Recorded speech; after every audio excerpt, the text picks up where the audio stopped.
누가복음 18장 35절부터 43절까지 우리 다 같이 읽겠습니다.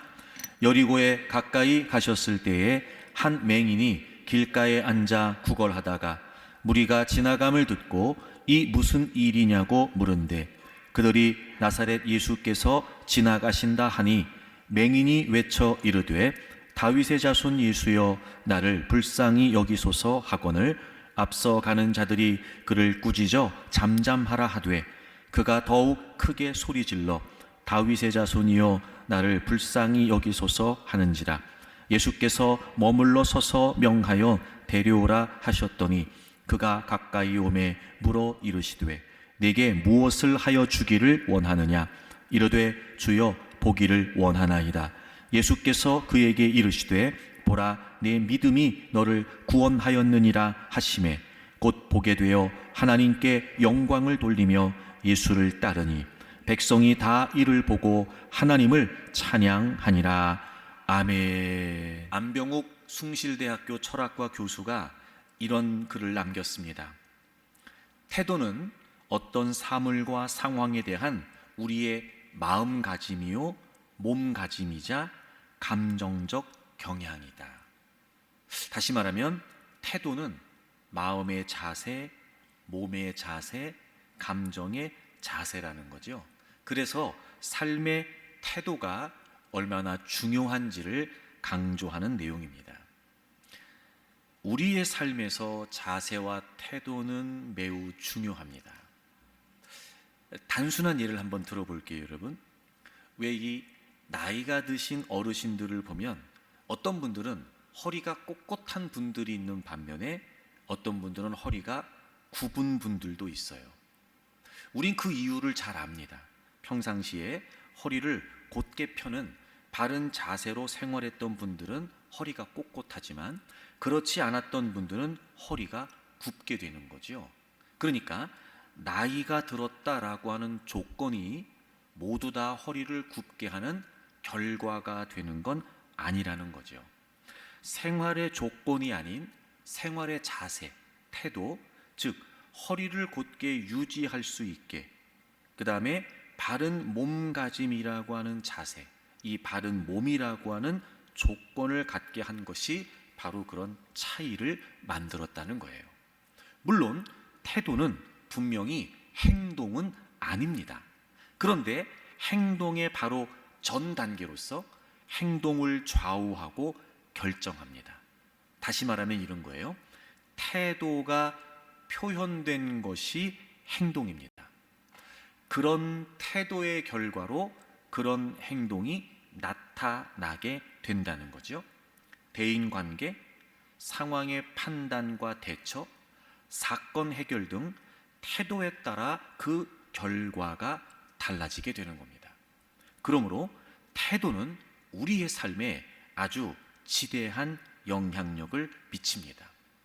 그런데 우리는 조건이 우리의 삶에 큰 영향을 미친다고 생각합니다. 그렇지 않습니다. 조건보다 태도가 더 큰 영향을 미치게 됩니다. 여러분 한번 생각해 보세요. 만약에 매사에 부정적인 시각과 태도를 갖고 사는 사람이 있다면 과연 그가 건강하고 행복한 삶을 살 수 있을까요? 여러분, 그런 사람이 대인관계가 원만할까요? 아니에요. 분명합니다. 태도가 조건보다 중요합니다. 조건보다 그 조건에 대한 우리의 태도가 중요합니다. 태도가 사건보다 더 중요합니다. 사건보다는 그 사건에 대한 우리의 태도가 더 중요합니다. 그런데 여러분 그거 아십니까? 신앙도 그렇습니다. 여러분, 신앙은 우리의 삶의 조건과 관련 있지 않습니다. 신앙은 하나님에 대한 우리의 태도와 관련이 있습니다. 어떤 상황, 어떤 조건 가운데 있다 할지라도 하나님에 대한 우리의 태도가 바르게 되어 있으면 바른 신앙을 유지할 수 있습니다. 아무리 어렵고 아무리 힘겨운 삶의 상황을 만났다 할지라도 그 조건과 관계없이 하나님에 대한 태도가 분명하다면 얼마든지 바른 믿음으로 살아갈 수 있습니다. 그리고 동시에 그 믿음은 우리의 삶에 놀라운 역사와 능력을 일으키게 됩니다. 믿음은 조건이 아니라 태도입니다. 사랑하는 여러분, 여러분은 어떻게 생각하십니까? 사랑하는 여러분, 여러분은 어떤 생각을 갖고 사십니까? 조건이 더 중요하다고 생각하십니까? 태도가 더 중요하다고 생각하십니까? 여러분의 신앙은 조건의 영향을 받는 겁니까? 아니면 하나님께 대한 태도의 영향을 받는 겁니까? 오늘 본문에 앞을 보지 못하는 거린 이야기가 등장합니다. 같은 내용을 기록하고 있는 마가복음 10장에 그의 이름을 바디메오라고 기록하고 있죠. 당시의 상황으로서 앞을 보지 못한다는 건 어떤 기대도 할 수 없는 불행한 인생이었습니다. 그러던 어느 날 예수님께서 지나가신다는 소식을 듣게 되죠. 그리고 그는 다윗의 자손 예수님, 나를 좀 불쌍히 여겨 주십시오, 그렇게 소리를 지르면서 주님의 도우심을 구합니다. 예수님과 함께 있었던 많은 사람들이 제발 좀 조용히 하라고 제지했음에도 불구하고 아랑곳하지 않고 바디메오는 주님을 향해 소리를 칩니다. 주님, 저를 좀 불쌍히 여겨 주십시오. 그러자 예수님께서 그를 데려오라고 하셨고, 보기를 원한다고 말했던 그에게 볼 수 있도록 역사해 주셨습니다. 사실 우리는 이 이야기를 보지 못했던 바디메오가 눈을 떴다, 고쳤다, 기적이다, 능력이다, 이렇게 우리가 관심을 가질 수 있을 때 사실 오늘 본문을 통해서 우리가 주목해야 될 내용은 다른 데 있었습니다. 주님이 이런 말씀하시죠. 42절입니다. 42절. 오늘 본문 42절을 보세요. 예수님께서 그 바디메오에게 말씀하십니다. 보라, 내 믿음이 너를 구원하였느니라. 여러분, 주님이 지금 무슨 얘기하세요? 믿음 얘기하세요. 믿음 얘기. 그러니까 우리는 겉으로만 봐서 야, 눈을 떴대, 기적이야, 능력이야, 고쳤대, 이 얘기할 때 주님은 지금 뭐 말씀하세요? 믿음 말씀하세요. 내 믿음이 너를 구원했다는 거예요. 그러니까 지금 주님은 더 중요한 게 뭐라는 거예요? 믿음이라고 말씀하시는 거예요. 그리고 사실 오늘 본문의 맨 마지막 이 43절 결론이 믿음에 관해서 우리에게 강력히 보여주고 있습니다.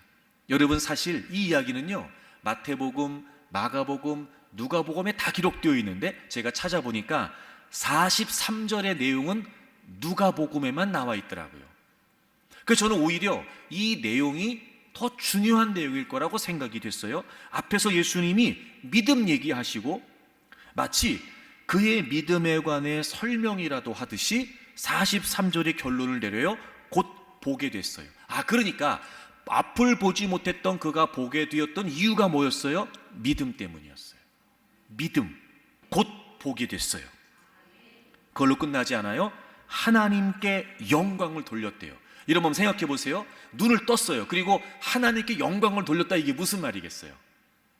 하나님께 찬양하고 하나님께 감사하고 막 그렇게 하나님을 향해서 감격스러운 어떤 고백과 표현이 있었을 거란 말이죠. 어찌 보면 앞을 보지 못하는 사람이 눈을 떴는데 당연한 거 아닙니까? 라고 말할 수 있죠. 아니요, 그렇지 않아요. 여러분, 바로 앞장에 누가복음 17장에 10명의 나병 환자 이야기가 나와요. 길을 가다가 예수님 말씀을 따라 제사장에게 보여주러 가다가 다 고쳤어요. 그래서 10명이 다 돌아와서 하나님께 영광을 돌리고 감사했죠. 아니요, 한 사람, 사마리아인만 돌아와서 감사했고 영광을 돌렸어요. 그러니까 여러분, 눈을 떴다 하여 다 감사하는 거 아니고 놀라운 역사를 경험했다고 하여 다 하나님 찬양하는 거 아니에요. 뭐라고요? 그게 믿음이라고요. 믿음. 그리고 거기서 그치지 않아요. 저는 그 다음 내용이 너무 부러워요. 보세요. 그리고 예수님을 따랐어요. 여러분, 여기서 예수님을 따랐다는 건 예수님이 가시는 곳마다 많은 무리들이 몰려들었다는 그런 의미가, 그런 의미로 따랐다는 게 아니라 대부분의 학자들이 이 사건을 기점으로 바디메오가 주님의 제자로 주님을 따랐다 이렇게 설명하더라고요. 지금 뭐 얘기하고 있는 거예요? 믿음 얘기하고 있는 거예요. 보게 됐어요. 그게 끝이 아니에요. 하나님께 감사했죠. 그리고 그는 주님을 믿는 믿음으로 이제부터 주님을 따르기로 해요. 그리고 엄청난 결과가 주어졌어요. 백성이 다 이를 보고 하나님을 찬양했어요. 저는 이 대목이 부러웠어요. 자, 바디메오 한 사람이 눈을 떴는데요, 바디메오만 즐겁고 바디메오만 감사했던 게 아니고 거기 있었던 모든 사람들이 이런 거겠죠. 여리고 마을 사람들이 다 같이 하나님을 믿고 다 같이 하나님을 찬양했다는 거예요. 여러분, 요즘은요 주변에 좋은 소식이 많지가 않아요. 막 다들 기쁘고 감격하고 막 감동하고 이런 게 없어요. 요즘은 점점 더 분위기가요 막 아주 심란하고 복잡하고 다 깔아앉아 있고. 근데 여러분, 제가 부러웠던 게 이거였어요. 물론 바디메오 한 사람이 믿음으로 하나님의 능력을 경험했다는 것도 놀라운 일인데, 그가 눈을 떴고 막 하나님을 찬양하고 하나님을 따르고 하면서 그 모습을 거기 있는 사람들이 다 본 거예요. 여리고 사람들이 다 본 거예요. 그래서 여리고 사람들도 하나님을 찬양했대요. 쉽게 말하면 이런 거죠. 여리고 마을에 축제가 벌어진 거예요. 지금 여리고 마을 사람들이 다 같이 감격을 하고 다 같이 지금 좋아했던 거예요. 그러니까 여러분 보세요. 주님은 지금 믿음이라고 말씀하시면서 물론 주님도 바디메오의 믿음을 보셨지만 그뿐만이 아니라 여리고에 살고 있었던 사람들도 바디메오의 믿음을 본 거죠. 그리고 그들이 다 같이 하나님을 찬양했다는 걸 보면 이런 거예요. 야, 바디메오가 믿었던 하나님이 정말 대단하시네. 야, 우리도 그분을 믿어야 되겠어. 야, 우리도 그분을 찬양하며 살아야 되겠어. 여러분, 바디메오의 믿음 때문에 여리고 마을이 기쁨, 소망, 감사의 마을로 바뀐 거예요. 일단 이 대목에서 사랑하는 교회 여러분, 여러분에게도 이런 역사가 있기를 바랍니다. 사랑하는 교회 여러분, 여러분을 통해 여러분의 가정에, 여러분의 일터에, 여러분의 가문에, 그리고 우리 교회 공동체에, 그리고 이 지역사회에 여러분 때문에 이런 기쁨과 감격과 감사의 역사들이 일어나기를 축복합니다. 여러분, 생각만 해도 흥분되지 않으세요? 웃을 일이 없는 이때에, 모두가 다 힘들다, 어렵다, 안 된다라고 말하는 이때에 여러분, 믿음이 있으니까요 능력도 나타나 감사하고 찬양하는 일이 벌어져. 게다가 여러분, 공동체가, 마을이, 지역이 회복이 되는 거예요. 뭐 때문에요? 믿음 때문에요. 사랑하는 교회 여러분, 정말 아쉬운 건 뭐냐면 우리가 점점 이렇게 힘들다, 어렵다 하는 시대를 살다 보니까요, 그래서 믿음으로도 안 된다고 생각하는 거예요. 마치 이제는 믿음도 아무 소용이 없는 것처럼 돼버렸어요. 그래도 믿음이면 됩니다. 그래도 믿음이면 됩니다. 여러분, 이런 주장을 우리가 못하게 된 거예요. 근데 오늘 본문을 보니까 여러분, 믿음이면 충분합니다. 믿음이면. 바디메오의 믿음 때문에 보지 못했던 그가 보게 됐고, 그의 삶뿐만 아니라 그를 통해 그가 속한 공동체의 놀라운 역사가 벌어지기 시작했다니. 여러분, 우리 모두 바디메오처럼 믿음을 통해 우리의 삶에도 변화가 있지만 우리뿐만 아니라 우리가 속한 공동체에도 변화가 있기를 바랍니다. 생각해 보세요. 여러분의 믿음 때문에 여러분의 가정의 변화가 시작되고, 여러분의 믿음 때문에 여러분이 있는 그곳에 기쁨이 넘치고 소망이 생기고 활기가 있고 웃음이 넘치고, 여러분 그런다고 생각해 보세요. 믿음이면 됩니다. 그래서 여러분, 도대체 그러면 이런 역사가 일어났던 바디메오의 믿음이 뭐였을까 도대체? 그런 생각을 가지고 오늘 본문을 보니까 여러분, 희한한 건 뭐냐면 오늘 이 본문이요, 일관되게 보여주고 있는 바디메오의 모습이 한 가지 있더라고요. 자, 본문을 봅시다. 우리 본문을 다시 35절 이제 배경에 제가 설명했어요. 여리고, 그 다음에 한 맹인 바디메오죠. 그가 길가에 앉아서 이제 구걸을 하고 있었어요. 그런데 36절을 보세요. 무리가 지나감을 듣고, 여러분 항상 예수님이 계신 곳에는 많은 사람들이 있었죠. 그러면서 여러분 당연히 조용할 리가 없어요. 뭔가 웅성대고 많은 사람들이 몰려들고 막 그런 소리가 분명히 들렸을 거예요. 그러니까 바디메오가 그렇게 많은 무리가, 많은 사람들이 지나가는 걸 뭐 했어요?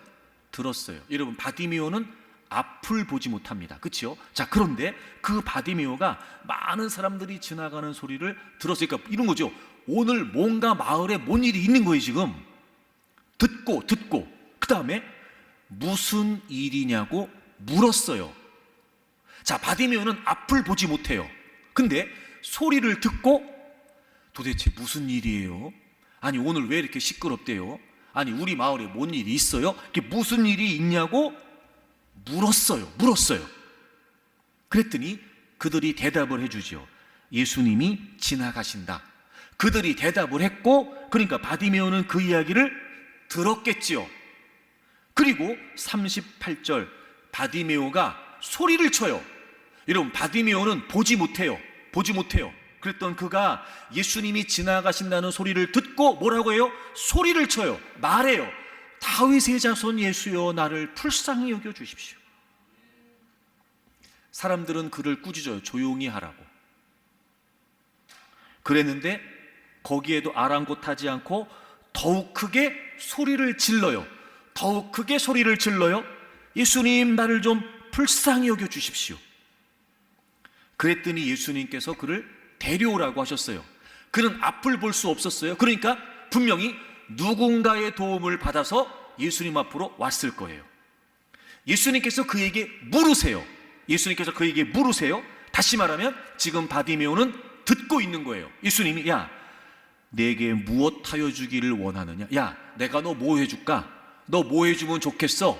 여러분, 바디메오는 앞을 보지 못해요. 근데 지금 예수님이 하시는 말씀을 뭐 해요? 들어요. 야, 내가 너 뭐 해줄까? 들어요. 그때 바디메오가 대답해요. 말해요. 주님, 제가 보고 싶습니다. 여기까지였어요. 그리고 그 다음 주님 뭐라고 말씀하세요? 내 믿음이, 말씀하시는 거예요. 내 믿음이. 자, 그러니까 지금 앞에 설명되어 있는 본문의 이 바디메오의 모습이 뭐라는 거예요? 믿음. 그것도 주님이 인정하시는 믿음. 바디메오는 앞을 보지 못해요. 근데 여러분 놀랍죠? 오늘 본문이 일관되게 바디메오의 모습을 그려주고 있어요. 듣고 말하고, 듣고 외치고, 듣고 말하고. 여러분, 바디메오는 시력이 없어서 볼 수 없었어요. 그런데 시력이 없다고 하여 모든 것이 없는 건 아니었어요. 시력이 없어서 보지는 못했지만 그는 청력이 있어서 들을 수 있었고 말할 수 있었어요. 그리고 지금 바디메오는 자기에게 없어서 할 수 없는 것 때문에 포기한 게 아니고, 없었어요. 시력이 없었어요. 볼 수 없었어요. 근데 그에게 있는 것을 가지고 할 수 있는 걸 했어요. 주님은 그 모습을 믿음으로 인정하신 거였어요. 사랑하는 교회 여러분, 믿음은 조건이 아니라 태도예요. 믿음이 뭐냐? 없는 것 때문에 못하는 게 아니고요, 있는 것 때문에 하는 거예요. 와, 놀랍죠 여러분? 주님이 믿음으로 인정하신 바디메오의 모습, 없으니까 난 못해요, 없으니까 난 안 돼요, 이게 아니었고요. 없어요, 물론이에요. 여러분, 지금도 눈이 안 보이는 건 얼마나 불편한 일이에요. 근데 이 당시는 더 그랬을 거란 말이죠. 이런 거죠. 이 당시에 앞을 볼 수 없다는 건 어쩌면 그의 인생의 치명적인 약점이었을 수도 있어요. 근데요, 그는 말할 수 있었고 들을 수 있었어요. 오늘의 이야기가 그렇게 진행되고 있어요. 지금 들었고 말했고 들었고 말했고, 결국 주님 앞에 다가와 주님께 말했고, 그리고 그가 믿음을 통해서 놀랍고 아름다운 역사를 일으킬 수 있었던 거죠. 잊으시면 안 돼요. 사랑하는 교우 여러분, 믿음은 조건이 아니라 태도입니다. 태도. 없는 것 때문에 못한다, 안 된다, 그렇게 자포자기하고 비관하고 절망하고 그렇게 사는 게 아니고요, 믿음은 없음에도 불구하고, 그러나 있는 것 때문에 하고, 있는 것 때문에 용기를 내고, 있는 것 때문에 시도하고, 그렇게 있는 것 때문에 하는 것, 그것이 바로 믿음이에요. 근데 우리는요, 없는 것 때문에 불평하면서 할 수 없다고 포기해요. 없는 것 때문에 원망하면서 안 된다고 절망해요. 그리고 마치 그래서 내 인생은 그럴 수밖에 없다는 듯이 우리는 스스로 자포자기하면서 살아요. 믿음은 그런 게 아니라니까요.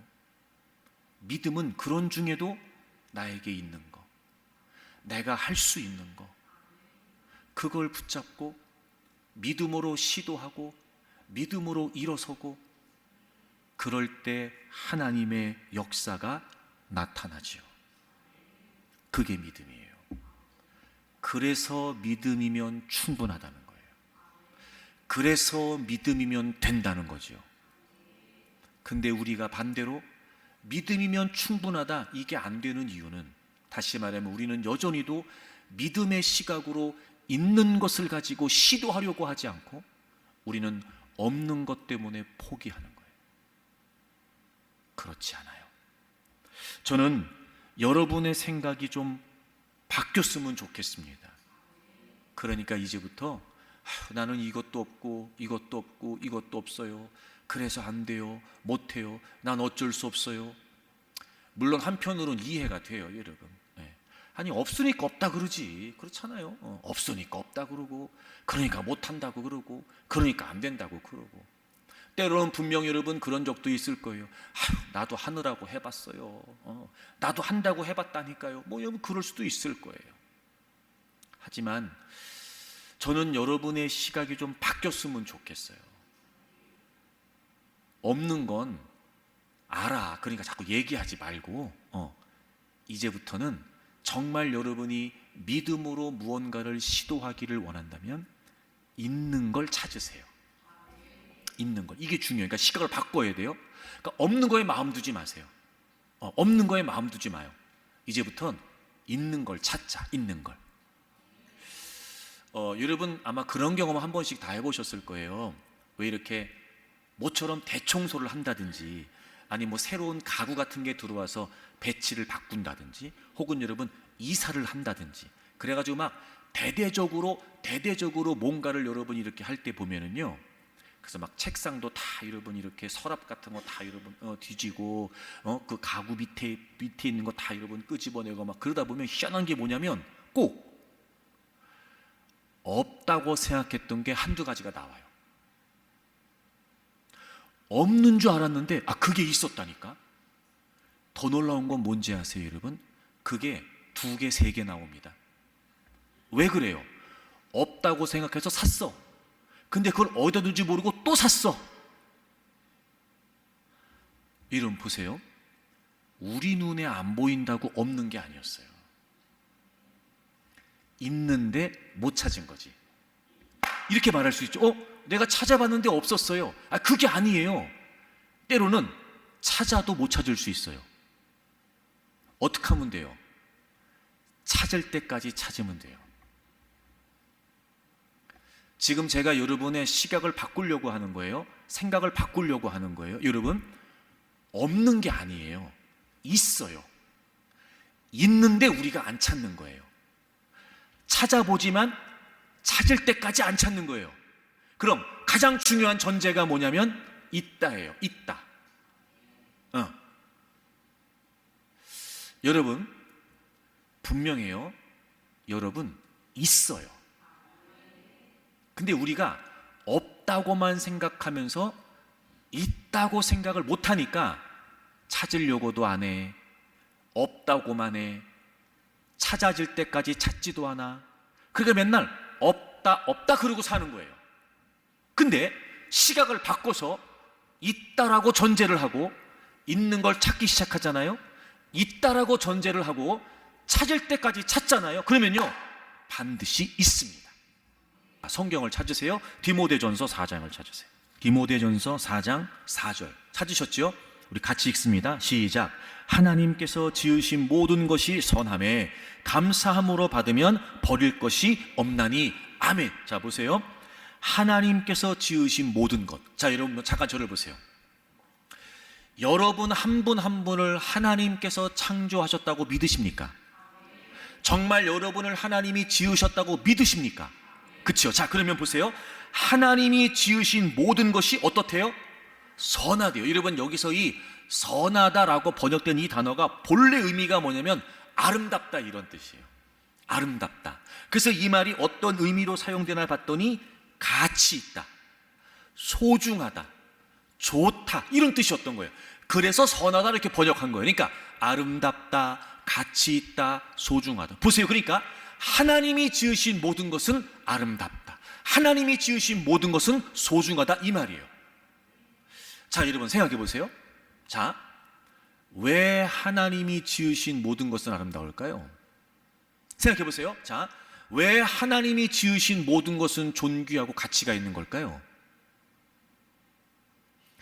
지으신 하나님이 아름다우시고, 지으신 하나님이 존귀하시고, 지으신 하나님이 선하시니까. 그럼 여러분 한 분 한 분을 다 누가 지으셨다고요? 하나님이. 그럼 나는 아름다운 거예요. 나는 소중한 거예요. 나는 가치 있는 존재예요. 나는 선한 존재예요. 여러분, 있다니까. 여러분 안에 하나님의 아름다움이 있고, 여러분 안에 하나님의 가치가 있고, 하나님의 형상이 있고, 하나님의 성품이 있고, 있다니까요. 여러분, 가장 근본적으로 우리가 우리의 존재에 관해 생각할 때 우린 자꾸 이게 없으니까 나는 이래, 이게 없으니까 나는 이래, 그러면서 없다는 것 때문에 자꾸 우리의 존재를 피한단 말이에요. 여러분, 정말 여러분이 하나님을 믿는다면, 그래서 여러분을 지으신 분이 하나님이라고 하는 믿음이 있다면, 이제부터는 여러분이 이런 성경적 자존감, 이런 창조론적인 가치관을 가지고 살기를 축복합니다. 여러분, 있어요. 없지 않아요. 근데 우리가 자꾸 세상적인 기준과 잣대에 익숙해진 나머지 나의 존재도 그렇게 자꾸 평가하려고 하는 거예요. 그러니까 점점 나는 무의미해, 나는 무능력해, 나는 무가치해, 이렇게만 생각하는 거예요. 여러분, 아름다우신 하나님이 우리를 지으셨기 때문에 우린 아름다워요. 그러니까 제가 보기에는요, 우리가 자꾸 없다고만 생각하니까 우리가 알고 있는 이 내용을 자꾸 얘기해 줘야 돼요. 자꾸. 응? 여러분, 있어요. 있다니까요. 여러분, 없지 않아요. 하나님의 아름다움, 하나님의 선하심, 하나님의 존귀함, 이 하나님의 소중한 가치가 하나님이 우리를 만드셨기 때문에 우리에게도 있다는 거예요. 그래서 감사함으로 받으면 버릴 것이 없다. 여러분이 버린다는 말이 무슨 말이냐면 이게 아예 내던져 버린다 이런 뜻이에요. 그러니까 쉽게 말하면 이런 거죠. 나는 그거 필요 없어. 나는 그렇게 아니야. 이런 식으로 그거를 내가 그냥 내던져 버린다는 거예요. 그러니까 이런 거죠. 그런 하나님이 나를 만드셔서 나는 소중하고 아름답고 존귀한 존재인데 이 분명한 하나님의 가치관을 내던져 버린 채 그냥 세상적인 세속적인 가치관에 찌들어서 나도 내 존재 가치를 잃어버리고 사는 거예요. 이 버린다는 말이 그 말이에요. 그러니까 이거는 불신이에요. 이건 믿음이 아니에요. 여러분, 믿음의 시각이 있으면요, 내가 있다는 걸 알게 됩니다. 없다고 말하지 마세요. 그동안 내가 있다고 생각하지 않았고 그래서 찾지 않았을 뿐이에요. 그러니까 이제부터 여러분, 하나님께서 여러분을 지으셨으니까 내 안에 있는 하나님의 성품들을 찾으세요. 하나님의 모습들을 찾으세요. 나에게 있습니다. 있습니다. 자, 그 다음에 또 하나 찾을게요. 로마서 12장을 찾으세요. 로마서 12장 6절을 보세요, 여러분. 우리에게 주신 은혜대로 받은 은사가 각각 다르니 이렇게 되어 있어요. 우리에게 주신 은혜대로, 이것을 은혜라고 하는 말은 준다 혹은 선물 이런 뜻이에요. 그러니까 우리가 뭘 해서 어떤 대가나 보수로 얻은 것이 아니고 하나님이 우리를 창조하신 하나님께서 우리에게 선물로 주신 거예요. 뭐를요? 은사를. 그래서 우리는 받은 거죠. 그렇죠? 그러니까 하나님은 우리에게 거저 주셨고 우린 그 하나님께로부터 받았어요. 은사를.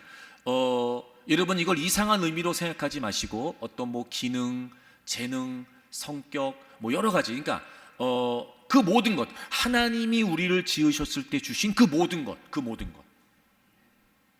근데요, 그게요 각각 다르대요. 첫째, 하나님 여러분 다 지으셨잖아요.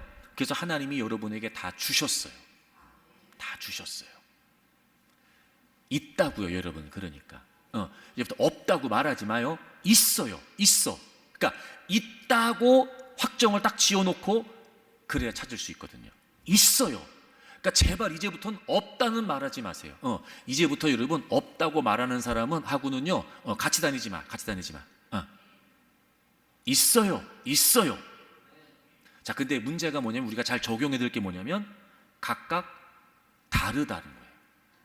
하나님이 다 주셨는데 여러분 한 분 한 분에게 다 주셨는데 각각 다르게 주셨어요. 이게 무슨 말이겠어요, 여러분? 이게 무슨 말이에요? 그럼 이런 거예요. 각각 다르게 주셨으니까 그에게는 있는데 나에게는 없을 수 있죠. 그러면 그에게 있는데 나에게 없는 게 없는 거예요? 아니에요. 하나님이 다르게 주셨기 때문에 나에게 없는 게 아니고 다른 게 있는 거죠. 그러니까 반대로 말하면 그에게 있는 게 나에게 없을 수도 있지만 나에게 있는 게 그에게 없을 수도 있어요. 근데 우리는 항상 보면은요, 희한한 게 뭐냐면 나한테 없는 거하고 그 사람한테 있는 걸 가지고 비교해요. 그러니까 나는 없네, 나는 없어서 안 돼. 우린 그런다니까. 근데 성경에 각각 다르게 주셨다니까. 아, 그래, 그에게 있는데 나에겐 이게 없지. 하지만 나에겐 이게 없지만 하나님이 내게 다르게 주신 게 있지. 그리고 찾는 거예요. 근데 참 우리가 이 시각이 바뀌어야 되는데 여러분, 희한한 게 뭐냐면요, 항상 그 사람한테 있고 나한테 없는 거 이거 가지고 비교해요. 또 우리 뭐 비교하는지 아세요? 그 사람은 할 수 있고 나는 못하는 거, 이걸 또 비교한다니까. 그 사람은 그걸 잘하고 난 이걸 못하고 그러니까 나는 안 돼. 우리 이렇게 비교를 해요. 그게 아니고 그 사람도 못하는 게 있고 대신 내가 잘하는 게 있고. 성경적으로 시각이 바뀌어야 됩니다. 바뀌어야 됩니다. 그래서 사실 우리가요 이걸 잘 몰라요. 내가 알려드릴게요. 잘 들어보세요. 우리가 서로 앞에서 그런 얘기를 안 해서 그렇지 나는 혼자 그 사람 부러워하고 있잖아요. 근데 그 사람은요 또 집에 가면 혼자 또 나 부러워하고 있다니까. 그걸 우리가 서로 얘기를 안 해서 그래요. 얘기를 안 해서. 뭔 말인지 아시겠죠? 없다고 말하지 마세요. 있어요. 있어요. 자, 그러니까 이제부터 우리가 뭘 해야 돼요? 있는 걸 찾아야 돼요. 그리고 하나님을 믿는 믿음으로 그 있는 걸 가지고 시도하면 여러분, 세상이 깜짝 놀랄 만한 어마어마한 역사들이 일어납니다. 믿음은 조건이 아니라 태도라고요. 나의 갈 길 다가도록 인내하신 구세주여, 예수 나를 위하여, 예수를 나의 구주 삼고. 여러분, 우리가 너무 즐겨 부르는 아주 주옥 같은 찬양들. 이 찬양의 가사를 작곡한 분이 제인 크로스비 여사인데, 이분이 94년을 사십니다. 그런데요, 태어난 지 8주 만에 실명이 됩니다. 그러니까 사실 평생을 앞을 보지 못한 채 사신 거예요. 그런데 이분이 한 번도 자신의 실명을 불평하고 원망해 본 적이 없대요. 놀랍죠, 여러분? 그분이 이런 고백을 해요. 맹인이라는 사실이 좋은 것은 아닙니다. 하지만 나는 매우 만족스럽습니다. 하늘에 계신 아버지의 선하심 안에서 그분을 향한 절대적인 믿음과 신뢰를 가지고 있기 때문입니다. 내가 앞을 보지 못하는 것은 보는 것보다 더 위대한 일을 이루시려는 하나님의 뜻이 있었기 때문입니다. 그것이 그분의 뜻이며 그것이 하나님의 사명입니다. 내가 실명했기 때문에 세상 것을 생각하지 않고 찬송시를 쓸 수 있었습니다. 영의 눈이 더욱 밝아져서 살 수 있었습니다. 여러분, 유명한 찬송가 말고도요 9천여 편의 찬송시를 남겼답니다. 놀랍지 않아요, 여러분? 있다니까요. 정말 믿음 있는 사람은요, 없다고 못하는 게 아니고 있는 것으로 하는 거예요. 믿음은 조건이 아니라 태도죠. 근데 오늘 본문을 보면서 한 가지 제가 궁금했던 건 이런 거였어요. 조건이 아니라 태도라는 걸 우리가 수긍은 하는데, 사실 실제 우리의 삶에서 그렇게 살긴 어려워요. 그래서 대부분의 사람들이 사는 모습은요, 조건을 중요하게 여기고 삽니다. 쉽게 말하면 그 조건을 갖추겠다고 발버둥 치며 사는 거거든요. 자, 이 당시에 바디메오가 앞을 보지 못했다는 거, 이게 단순히 태도라고 설명이 가능할까? 솔직히 저는 그렇게 못할 것 같은 생각이 들더라고요. 여러분, 이 당시에 앞을 보지 못한다는 건 정말 치명적이었어요. 다시 말해, 눈만 안 보이는 게 아니라 인생의 미래도 안 보이는 거죠. 여러분, 그의 이름이 바디메오잖아요. 이 말이 무슨 말이냐면 디메오의 아들, 이런 뜻이에요. 대부분 우리가 왜 아이가 생기면 그 아이가 잘 되고 또 그 아이의 미래를 생각해서 왜 우리가 이름을 의미 있게 지어주잖아요. 여러분 아이를 가질 때부터 태명을 짓고 그 아이에 대한 기대와 소망을 담잖아요. 근데 애가 태어났는데 앞을 못 보네. 이름을 뭐라고 지어요? 너는 그냥 내 아들이야. 디메오의 아들 바디메오. 그게 끝이에요. 그러니 여러분, 얼마나 절망이고 얼마나 좌절이었겠냔 말이에요. 그런데 당연히 앞을 보지 못한다는 건 치명적인 상황이었을 때도 불구하고 그거 어떻게 듣고 말하고 이런 태도를 가질 수 있었을까? 그 동기가 궁금했어요. 중요합니다. 이게 중요한 거예요, 여러분. 조건이 아니라 태도라는 걸 모르지 않는 우리가 왜 여전히 우리는 태도의 변화가 없이 조건에만 마음을 두고 살게 되는 걸까? 그러다가 제가 나름대로 오늘 본문을 보면서 확연히 대조되는 모습이 딱 등장을 했어요. 자, 여러분, 본문을 보세요. 이제 사람들이 막 지나가니까 바디메오가 무슨 일이냐고 물었어요. 그때 37절 그들이 나사렛 예수께서 지나가신다, 이렇게 얘기를 해요. 나사렛 예수께서 지나가신다. 여러분이 나사렛 예수라고 하는 표현은 당시에 이름과 함께 출신지를 부르는 관습에서 비롯된 표현이에요. 그러니까 나사렛 예수님, 이게 무슨 말이냐면 예수님이 나사렛 출신이라는 거예요. 이 당시에 나사렛이라고 하는 지역은 그리 중요하게 여겨지는 지역이 아니었어요. 사실 예수님이 태어나신 건 베들레헴이었는데 헤롯 때문에 애굽으로 내려가셨다가 다시 돌아오실 때 나사렛으로 돌아오세요. 그래서 어린 시절을 나사렛에서 보내시고 공생의 사역을 하시기 전까지 나사렛에 계시죠. 그러니까 나사렛 출신이라는 말이 틀린 말은 아니에요. 근데 이런 말을 사용하는 이유가 뭐냐면, 여러분 혹시 기억하세요? 빌립이 나다나엘한테 전도할 때 나다나엘이 그런 얘기 하잖아요. 나사렛에서 무슨 선한 것이 날 수 있겠냐라고 얘기하잖아요. 그러니까 그건 당시의 사람들이 나사렛에 대해서 어떤 이미지를 갖고 있는지를 보여주는 거죠. 다시 말해 나사렛 예수라고 하는 말은 예수님에 대한 무시와 경멸적인 태도가 담겨있는 표현이에요. 바디메오가 물었어요. 무슨 일이요? 그랬더니 나사렛 예수께서 지나가신다는 거예요. 근데 그 다음 보세요. 38절 뭐라고 외쳐요? 다윗의 자손 예수요. 그리고 그 다음에도 또 잠잠하라고 했지만 더욱 크게 소리 질러서 뭐라고 해요? 다윗의 자손 예수요. 여러분, 분명히 대조가 돼요. 예수님을 따라다니는 많은 사람들은 나사렛 예수라고 부르는 반면 오히려 지금 바디메오는 예수님을 향해서 다윗의 자손 예수요 이렇게 부르짖는단 말이에요. 여러분, 다윗의 자손 예수라는 건 어떤 의미일까? 이 구약의 배경을 가지고 있는 유대인들은 메시아가, 그리스도가 다윗의 혈통으로 오신다는 말씀을 알고 있었어요.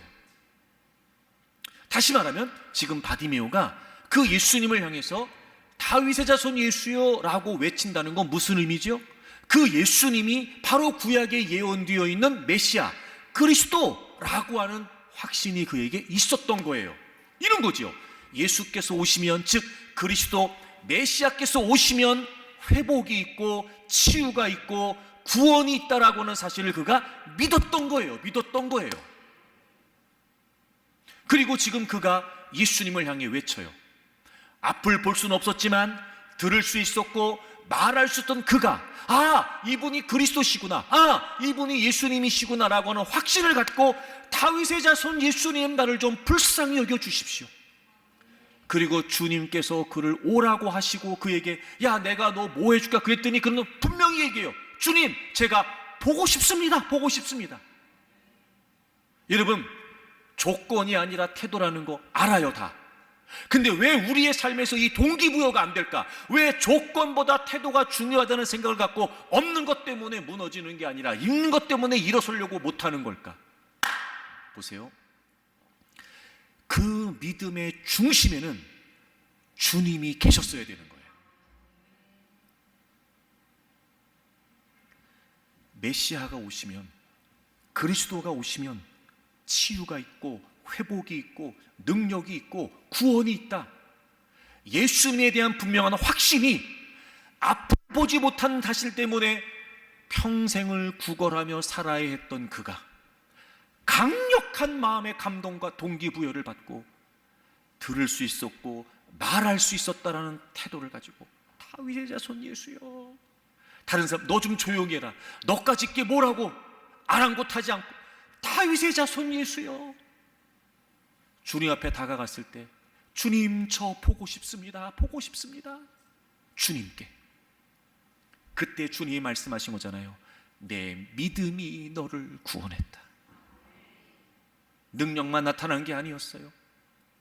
그 마을 전체가 하나님을 찬양하는 감사와 축제의 마을로 바뀌었다는 거죠. 사랑하는 교회 여러분, 여러분에게 예수님은 어떤 분이십니까? 출판된 지 좀 된 책인데 이철환 작가의 연탄길이라고 하는 책에 나오는 이야기예요. 이 책은 대부분 실화를 바탕으로 해서 쓴 책입니다.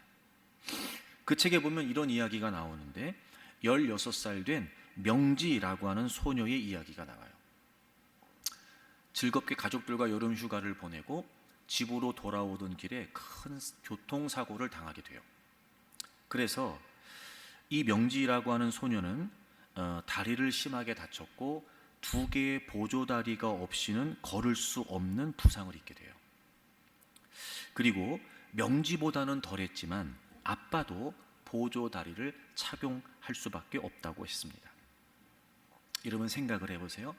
16살 그 10대 한창의 나이에 큰 사고를 경험하고 2 다리를 쓸 수 없어서 보조다리를 이게 얼마나 그에게 상처고 얼마나 아픔이었겠냔 말이에요. 그런 중에도 그나마 좀 위안이 됐던 건 자기처럼 보조다리로 생활을 해야 됐던 아빠 때문이었다고 그래요. 다른 사람은 자기를 이해해 줄 수 없지만 아빠는 누구보다 자기 마음을 알고 자기가 느끼는 아픔과 불편함을 똑같이 느낀다고 생각했기 때문에 보조다리를 차고 있는 아빠가 늘 그에게 위로가 되고 힘이 되었다는 거예요. 그렇게 어려운 10대 시절을 잘 보내고 그리고 대학 시험을 쳐서 합격을 하고 이제 대학에 입학식을 하는 날이었어요. 입학식을 마치고 길가로 나오는데 갑자기 어린 꼬마 하나가 차가 달려오는 걸 보지 못한 채 길 쪽으로, 도로 쪽으로 뛰어가고 있는 상황이 된 거예요. 이때 명지의 아빠가 전속력으로 이 아이를 향해서 달려가서 이 아이를 구한 거예요. 근데 명지의 눈에 놀랄 만한 일이 보여진 거예요. 명지 아빠가 보조다리 없이 아이를 향해 달려갔던 거죠. 자기 눈을 의심하면서 그 아이를 안고 돌아오는 아빠를 보면서 명지가 아빠 그리고 불러요. 근데 이 아빠는 못 들은 척 보조다리를 양팔에 끼고 서둘러 그 자리를 떠나게 되죠. 당황하면서 있었던 이 명지에게 엄마가 얘기해 줍니다. 명지야, 놀라지 말고 잘 들어. 언젠가는 너도 알게 될 거라고 생각했어. 사실 아빠는 그때 사고를 당하면서 팔만 다치고 다리는 다치지 않으셨어. 그런데 4년 동안 보조 다리를 짚고 다니신 거야. 너 혼자 아프게 해서는 안 된다고. 성한 몸으로는 누구도 아픈 너를 위로할 수 없다고. 그 이야기를 들었던 명지가 막 우는 거예요. 엄마가 이렇게 얘기해요. 명지야, 울지 마. 그렇게라도 하지 않았으면 아빠는 견디지 못하셨을 거야. 불편한 몸으로 사시면서도 너를 위로할 수 있는 자신의 모습을 아빠가 얼마나 행복해 했는지 몰라. 딸을 사랑하는 아빠의 마음이 느껴지시죠? 근데 여러분 그거 아세요? 주님은 우리 때문에 직접 육신의 몸을 입고 이 땅에 오셨어요. 아무 죄가 없으신 그분께서 하늘의 보좌를 내팽개치시고 게다가 아무 죄가 없으신 그분께서 죄의 권세, 죽음의 권세에 매여 한평생 종노릇할 우리를 건져주시겠다고 그분이 죄인이 되셔서 십자가에서 죽으셨어요. 우리 대신 십자가를 짊어지시고 우리의 아픔, 우리의 고통, 우리의 슬픔, 우리의 죄악, 우리의 저주, 우리의 멸망, 그분이 다 십자가에 지고 죽으셨어요. 보조다리를 차신 게 아니셨어요. 그분은 실제로 죄인 취급을 받으셨고 조롱과 멸시와 고통, 심지어 죽음까지 경험하시면서 그분은 우리를 사랑해 주셨어요. 여러분, 모자라도 괜찮아요. 주님이 계시니까요. 부족해도 괜찮아요. 주님이 계시니까요. 없어도 괜찮아요. 주님이 계시니까요. 그 주님께 나오면, 그 주님 앞에 나오면 우리의 부족함을 채워주시고 우리의 연약함을 붙잡아 주시고 우리의 아픔과 괴로움을 치유해 주시고, 여러분 그분 앞에만 나오면 우린 없어도 그분은 충만하시니까 그분 앞에만 나오면 충분합니다. 근데 우리가 자꾸 없다고만 생각하고 안 된다고만 생각하면서 믿음이 있다고 말하면서도 믿음이면 된다고 확신하지 못하고 사는 거예요. 사랑하는 교우 여러분, 주님이 계십니다. 이런 주님이 여러분의 주님이십니다. 그리고 우리의 모자라고 부족하고 죄악된 그 모든 모습을 다 아셨던 그분께서 우리를 너무나 사랑하신 나머지 괜찮다, 괜찮다, 내가 다 짊어진다, 내가 다 짊어진다, 그렇게 우리 연약함을 동정하시면서 기꺼이 십자가의 은혜와 사랑으로 우리를 치유하시고 회복하시고 건져주신 그분. 없는 게 뭐가 문제겠습니까? 부족한 게 뭐가 문제겠어요? 때로는 여러분, 남들한테 핀잔 듣는 그런 단점과 약점이 무슨 상관입니까? 주님이 우리를 붙잡아 주시고 주님이 우리를 일으켜 세워주시고 주님이 우리의 모든 것이 되어서 우리를 채워주시는데, 사랑하는 여러분, 주님이시면 됩니다. 믿음은 조건이 아니라 태도입니다. 없는 것 때문에 없다고 못한다는 게 아니라 있는 것 때문에 있으니까 할 수 있다고 말하는 것. 하지만 그건 단순히 내가 뭘 할 수 있다는 차원이 아니에요. 그 우리의 믿음의 중심에는 주님이 계시니까, 나의 연약함을 아시고 나의 모자람을 아시고 나의 부끄러움도 아시는 그 주님이 나 때문에 기꺼이 그렇게 십자가를 지실 만큼 나를 소중히 아껴주셨던 분이시니까 그냥 있는 모습 그대로 주님 앞에 나가면 여러분 다시 일어설 수 있습니다. 주님 앞에 나가면 다시 시도할 수 있습니다. 그리고 그 믿음은 우리도 가히 상상할 수 없는 엄청난 역사를 일으키고, 그리고 그 믿음은 우리를 통해 아름다운 역사를 일으킬 겁니다. 여러분, 바디메오 같은 역사, 그리고 그 마을에 있었던 역사, 우리 때문에 일어나기를 바랍니다. 이제 여러분 다시 믿음이 무엇인지를 생각하고 없는 것 때문에 원망하고 불평하며 살지 말고 있는 것 찾아서 주님을 믿는 믿음으로 시도하십시오. 하나님의 아름답고 감동적이고 위대하신 역사가 여러분의 삶에도 있기를 주의 이름으로 축복합니다.